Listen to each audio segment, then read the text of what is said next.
इतनी देर क्यों कर दी? सब लड़कियां जा चुकी, तू क्या कर रही थी? अपनी जीजी को याद करके रो रही थी। और तू क्या आंसू पोंछ रहा था? जी नहीं, मैं तो तुम्हारी पिछली 2 बीवियों के श्राद्ध की सोच रहा था। तू क्या मेरा ससुर है तो श्राद्ध की तैयारी कर रहा है? ससुर नहीं तो सारू समझो ना।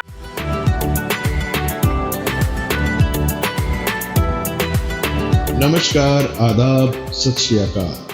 मैं आपका दोस्त, आपका होस्ट, आपका स्वागत करता हूं आपके अपने चैनल में जिसका नाम है बॉलीवुड डायरीज।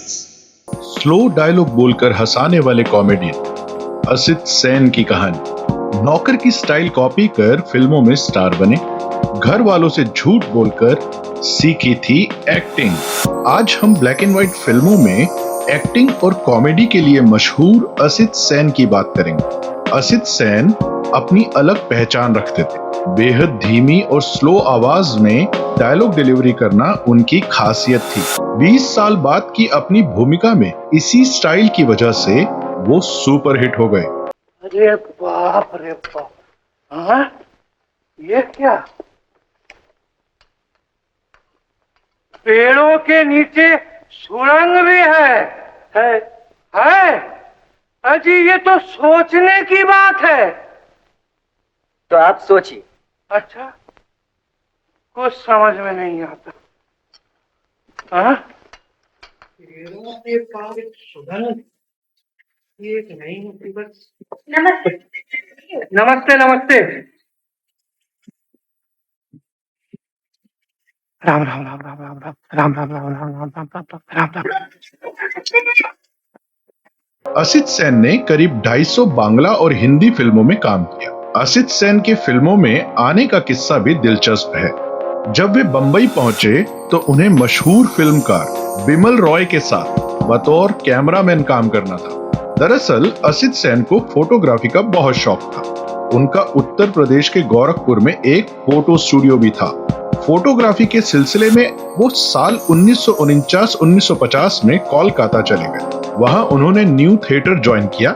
वहां एक ड्रामा में एक्टिंग करने के दौरान बिमल राय से उनकी मुलाकात हुई। इनकी कॉमिक टाइमिंग और बोलने के अंदाज को देखते हुए बिमल रॉय ने इन्हें फिल्म सुजाता में प्रोफेसर का रोल दिया। इसके बाद असित बेहतरीन कॉमेडियन के तौर पर पहचाने जाने लगे।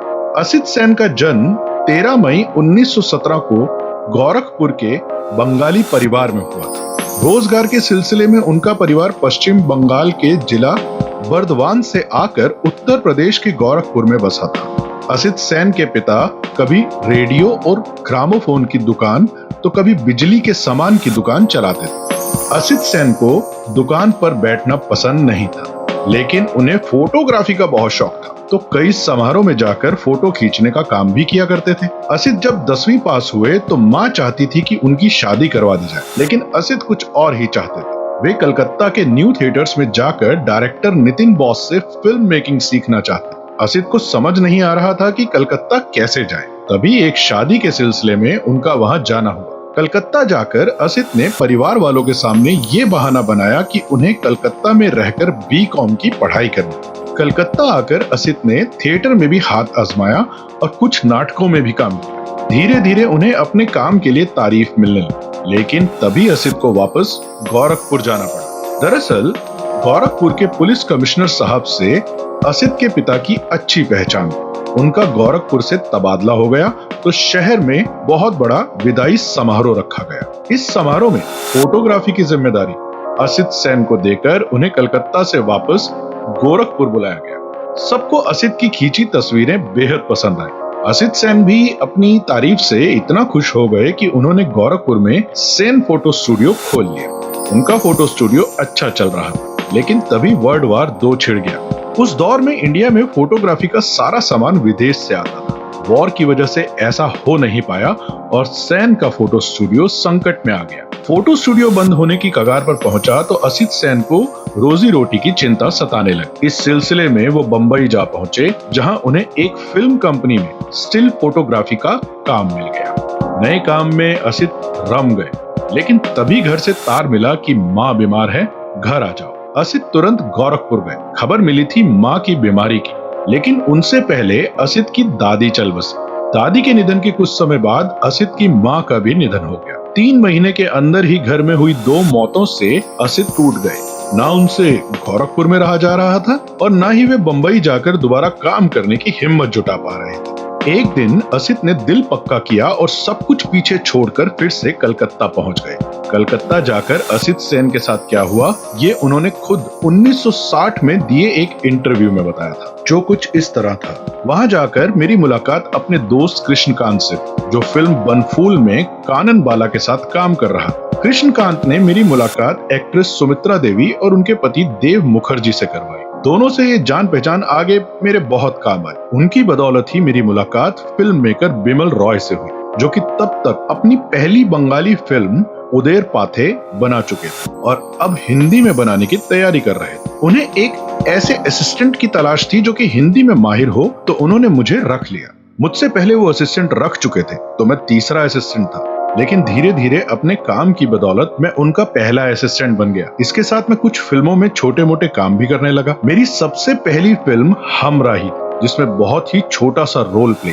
1945 से 1949 तक असित सेन न्यू थिएटर से ही जुड़े रहे। 50 की शुरुआत में ही बिमल रॉय ने बंबई जाने का फैसला किया और असित सेन को भी अपनी टीम का हिस्सा बनाकर ले गए। 1956 तक असित सेन बिमल दा के असिस्टेंट बने रहे। 1953 में आई 2 बीघा जमीन में बतौर प्रोडक्शन एग्जीक्यूटिव और 1953 में रिलीज हुई परिणीता, 1954 में बिराज बहू और 1955 में आई फिल्म देवदास में उन्हें बतौर असिस्टेंट डायरेक्टर क्रेडिट दिया गया। 1956 में बिमल दा ने असित सेन को अपनी ही फिल्म कंपनी बिमल राय प्रोडक्शंस के बैनर में फिल्म परिवार के डायरेक्शन का मौका दिया। इसके तुरंत बाद ही 1957 में असित सेन ने फिल्म अपराधी कौन डायरेक्ट की। इन 2 फिल्मों को डायरेक्ट करने के बाद असित फिर से अभिनय की ओर मुड़ना चाहते। उन्होंने फिल्म छोटा भाई साइन कर दी। इस फिल्म में असित को बुद्धू नौकर के किरदार में कॉमेडी करनी। उन्हें कुछ नहीं सूझ रहा था कि क्या किया जाए। तभी उन्हें ख्याल आया कि बचपन में उनके घर में एक नौकर एकदम स्लो टेम्पो में बोलता था, का हो बाबू, का करत हो, कुछ इस तरह से। असित सेन ने उसी स्टाइल को कॉपी कर लिया। ये ट्रिक काम कर गई और असित सेन के पास कॉमेडी रोल्स की लाइन लग गई।